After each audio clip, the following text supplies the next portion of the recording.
question que du Kent. Est-ce que ça y est, vous avez conscience que l'avenir de QRM se joue cette semaine? Ouais, ça fait un petit moment qu'on a de la conscience. Hein. Ouais. Si, bien sûr, on est conscient qu'on peut le voir de deux manières, qu'on aurait pu le faire avant. On en a conscience, ça c'est sûr, mais on s'est aussi donné une chance de le faire maintenant. On aurait pu aussi être éliminé avant. Donc voilà, on a recentré toutes nos forces autour de cette mission, de cet objectif. Quand tu es coach, est-ce qu'on aborde différemment ce genre de confrontation qui se joue en aller-retour avec le but à l'extérieur qui compte double par rapport à d'autres matchs plus classiques? Est-ce qu'il y a des calculs différents, une approche différente? Ouais, il y a des particularités dans cette compétition et je le dis souvent aux joueurs, la priorité des choses quand on a un entraînement notamment, c'est d'écouter les règles. Alors, si on n'écoute pas les règles, on ne peut pas exister. On va faire des erreurs de base. Et là, il y a des règles particulières, donc évidemment, on a évoqué ces règles-là, on a visionné l'histoire des derniers barrages, voilà, pour se mettre un peu dans ce mode compétition particulière. Bon, on a des garçons expérimentés qui ont vécu pas forcément des barrages, mais des compétitions, on va dire, qui peuvent se terminer sur un coup précis, très courte, et on s'appuie aussi sur leur expérience. Justement, l'historique des barrages, c'est 2 victoires pour les clubs de Ligue 2, 2 victoires pour les clubs de National. Pour toi, c'est du 50-50 un petit peu le duel là que vous allez aborder? Ouais, c'est ça, on en est là. Parce que si Villefranche a fini 3e de National, c'est pas pour rien. Et puis sinon, on a fini 18e de Ligue 2, c'est pas pour rien aussi. Maintenant, la seule inconnue, parce que on peut interpréter les choses et tout, mais c'est de savoir est-ce que le 18e de Ligue 2 est meilleur que le 3e de National. C'est à nous de prouver que ce championnat de Ligue 2 cette année était très relevé. Moi, c'est ce que je pense. Et de le prouver sur le terrain. Je sens qu'il y a une question de dynamique aussi qui rentre en compte. Forcément, Villefranche va finir 3e parce qu'ils ont une dynamique quand même plutôt positive. Est-ce que dans ce cadre-là, tu estimes que la victoire face à Dunkerque peut vous faire du bien parce que vous abordez cette série-là après une victoire en championnat? Alors tu vois, la victoire, elle est très importante en football, c'est la base, hein, on est payé pour gagner des matchs. Mais victoire et défaite sont parfois de sacrés menteurs. Et je préfère largement le match qu'on a réalisé contre Caen que le match qu'on a réalisé contre Dunkerque. Ce que je peux dire, c'est que nos dernières prestations n'ont pas toujours été complètes. On a eu quelques trous, mais on a réussi quand même sur nos dernières prestations. On a toujours fait des choses intéressantes. C'est à nous de tout mettre sur ces 2 matchs-là. Contre Caen, on contrarie cette équipe de Caen pendant une grande partie du match. On n'a pas réussi à valider. Il faudra faire le même style de match et puis le valider. Voilà. Et contre Dunkerque, si on pense on peut se contenter de faire la première mi-temps qu'on a fait contre Dunkerque, on se trompe. C'est ce que j'ai expliqué aux joueurs. Donc il faudra, pour gagner ces matchs-là, on peut interpréter de 1000 façons, il faut être bon. Et pour être bon, il faut s'appuyer sur ce qu'on sait faire et ce qu'on a fait de mieux ces derniers temps. Et franchement, sur les derniers matchs, on a fait des choses très intéressantes. Est-ce que tu estimes que Villefranche est davantage une force collective ou est-ce que c'est une équipe qui est portée plutôt par ses individualités comme Elisseur, Da Silva et compagnie? C'est une équipe qui a fait le choix du jeu, voilà, de ressortir, mais elle ne pourrait pas exister si elle n'avait pas de grosses individualités. Voilà, c'est une équipe, pas se tromper, quand on dit Villefranche, ça me rappelle une époque où on parlait de Luzenac comme si c'était un petit poussé, mais Villefranche, c'est un club qui a un gros budget et qui s'est donné le moyen de prendre des joueurs très expérimentés. Si vous regardez l'âge des joueurs, derrière c'est des 33, 34 ans, Nirlo a beaucoup de matchs de Ligue 2 par exemple. Voilà, c'est des garçons expérimentés comme Fléjo, comme Sergio qu'on connaît très bien.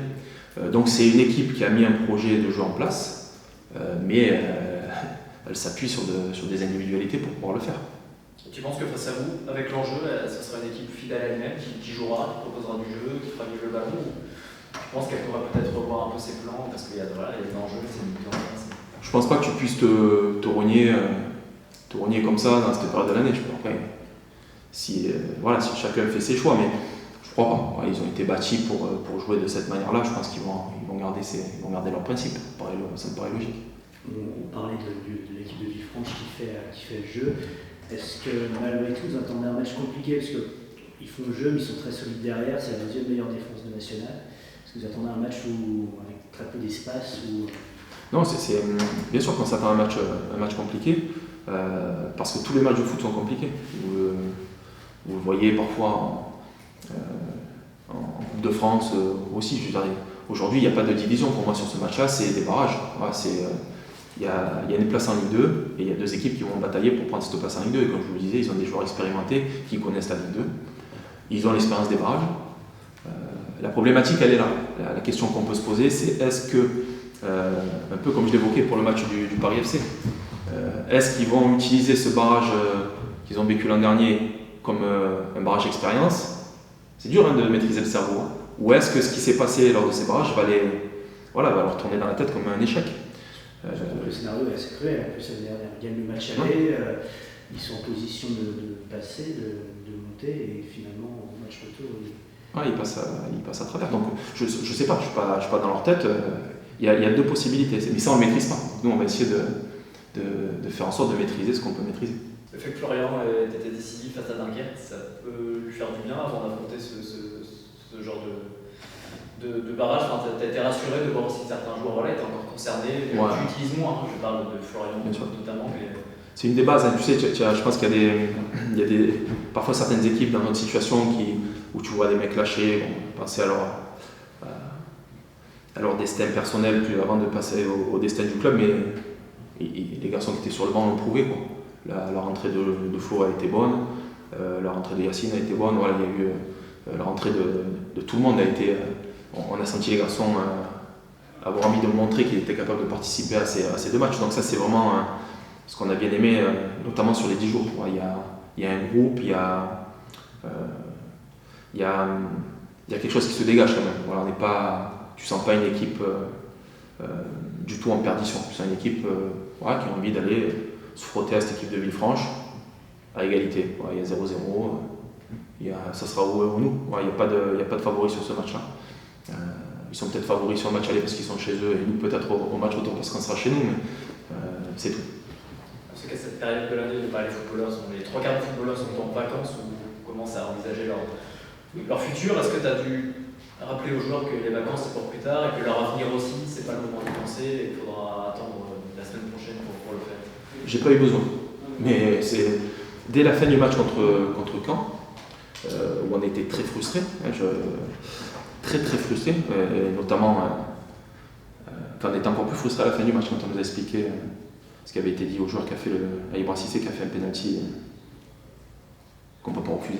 C'est sur aucun terrain pour refuser le penalty qui a été refusé sur Issa Soumaré. En tout cas, ils ont vite évacué cette frustration dans le bus et ils ont parlé directement des barrages. Coach, vous pensez qu'on va jouer en Clé, Villefranche, Annecy, qu'est-ce que ça vaut? Voilà, ils étaient déjà dedans. Et franchement, j'ai jamais entendu parler personne de billets d'avion, de quoi que ce soit, de vacances. Quoi. Comment se prépare à ces matchs gladiateurs? Il faut l'être. Il faut l'être au fond de soi, mais je crois qu'on est composé de compétiteurs, Villefranche aussi. Voilà, il faut aussi garder son calme, il faut être intelligent, il faut être maître de ses émotions. Tout ça, on l'a évoqué avec les garçons, c'est important. Et puis, il ne faut pas déjouer. Quoi. Pour moi, il faut jouer ces matchs. Voilà. J'ai rarement vu en fait, des équipes sortir vainqueurs de ce genre de confrontation en regardant la montre, en attendant la fin. Quoi. Il faudra être présent à l'instant T, chaque minute, gagner ses duels, jouer au foot, et c'est comme ça que ça va se passer. Quoi. Vous prenez le match minute par minute? Ah ouais, moi, quand j'étais joueur, j'avais besoin de ça. Ouais, je ne peux pas comprendre qu'on puisse... je vais évoquer Villefranche, mais l'an dernier, Villefranche, peut-être qu'à un moment donné, ils se sont vus qualifiés. Que ce soit à la fin du match aller ou au cours du match retour, à la 78e minute, ils ont un but et demi d'avance parce qu'il y avait le but à l'extérieur. Voilà, et puis à la 78e, ils en prennent un, à la 81e, ils en prennent un autre et ils sont éliminés. Donc, en 3 minutes. Donc, il faut jouer les matchs minute par minute, ça c'est clair. Quoi. Ça y est, nous y voilà. Est-ce que vous avez confiance dans le vestiaire que l'avenir de QRM se joue ces 6 prochains jours? Bonjour, oui, on en a conscience, tout le monde en a conscience. Après, voilà, on a tout donné à la fin, mais je pense qu'on s'est peut-être réveillé un peu trop tard. Du coup, là, maintenant, on a les yeux bien ouverts, maniés, et il n'y a plus de machine arrière. Et tout le monde en est conscient, et demain, ça va être une finale. Et dimanche, encore plus, donc on est prêt à tout donner. Comment on aborde ce genre de confrontation, match aller-retour ou les buts à l'extérieur de compter? C'est différent hein, tout au long de la saison, voilà, c'est 3 points de victoire, 1 point nul, etc. Là, est-ce que c'est une approche différente? Je crois que c'est un aller-retour avec le but à l'extérieur qui compte double. Ouais, le but à l'extérieur comptera double. Du coup, en plus, on sait que c'est une équipe qui joue au ballon. Il ne faudra pas qu'on se découvre n'importe comment là-bas. Après, tant qu'on a un score positif, on est toujours vivant. Quand je dis score positif, c'est aussi le nul. Pourquoi pas? Déjà, tant qu'on ne prend pas de but, on est toujours dans le match. Donc, je pense que ce sera ça déjà le message, d'aller là-bas et déjà de ne pas encaisser, et ensuite de voir ce qu'on fera offensivement. Mais en premier lieu, c'est déjà d'être solide et d'être solidaire. Je pense que l'équipe qui sortira de ces barrages, ce sera l'équipe qui sera la plus soudée. Est-ce que le risque pour vous, ça ne peut pas être de se croire supérieur à cette équipe qui joue en dessous, qui joue en national, de se dire naturellement que vous allez être meilleur? Est-ce qu'il n'y a pas un risque par rapport à ça? Bien sûr, il y a un risque, c'est sûr. Après, il faut voir la réalité en face. Aujourd'hui, on a un très bon groupe. On a un groupe avec des joueurs de qualité. Malheureusement, on a fini à cette place.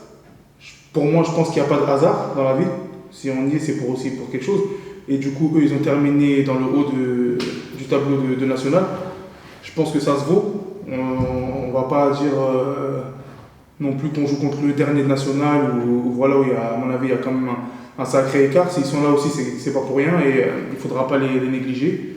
Après, voilà, maintenant, on est une équipe de Ligue 2. Il va falloir qu'on montre aussi sur le terrain qu'on a joué au niveau supérieur cette année et qu'on a su prendre de l'expérience durant tous ces matchs cette saison et il va falloir le démontrer durant ces 2 matchs. Est-ce que cette victoire face à Dunkerque, même si au final elle n'a pas servi à grand chose, ça peut vous aider, vous a ramené de la confiance peut-être, vous a montré que c'est toujours mieux d'aborder ce genre de confrontation quand vous restez sur une victoire? Est-ce qu'elle a fait du bien quand même malgré tout? Bien sûr, ça nous a fait du bien. Une victoire, ça fait toujours du bien, peu importe les circonstances, sauf quand on est déjà condamné, bien sûr. Mais là, oui, on pourra engager les barrages avec de la positivité et c'est important. Et vous avez passé quelques jours à Deauville, je crois, la semaine dernière. Ça vous a fait du bien? Ça permet d'oublier un peu cette saison en championnat délicate pour repartir vraiment à fond sur le barrage? Oui, ça nous a fait énormément de bien de se retrouver avec le groupe. À chaque fois qu'on part pour quelques jours en cohésion d'équipe, ça nous fait toujours du bien, ça nous sourit les matchs après. Donc j'espère que ça va continuer comme ça et en tout cas, il y a eu un gros regain de positivité dans le groupe, tout le monde se sent bien, il y a des sourires, il y a de l'ambiance, donc il va falloir qu'on retrouve ça sur le terrain et avec la victoire. Et mentalement, vous êtes prêts encore à charbonner, sachant que dans vos esprits, la fin de saison c'était le 14 mai face à Dunkerque. Vous aviez peut-être déjà réservé des vacances, on sait que les vacances des footballeurs souvent c'est fin mai, début juin. Tu vois peut-être déjà des collègues à toi être en vacances. Est-ce que mentalement c'est pas trop compliqué de se dire faut encore charbonner pendant quelques temps? Après, je pense qu'en tant que professionnel, il faut savoir faire abstraction de ce genre de choses. Chacun défend ses couleurs, il y en a qui sont déjà en vacances puisqu'ils ont fait le job. Maintenant, nous, notre job il n'est pas terminé. Du coup, je ne sais pas pour mes coéquipiers, mais pour ma part, par exemple, moi je ne suis pas du tout en vacances. Là, j'ai pas booké de vacances. Même pour certains, je sais qu'il y en a plein qui n'en ont pas booké. On ne pouvait pas se projeter, sachant qu'il y avait une très forte chance qu'on joue les barrages. Aujourd'hui, on y est. Donc, non, on a la tête dans les barrages et pas du tout en vacances. Je pense que le groupe est conscient.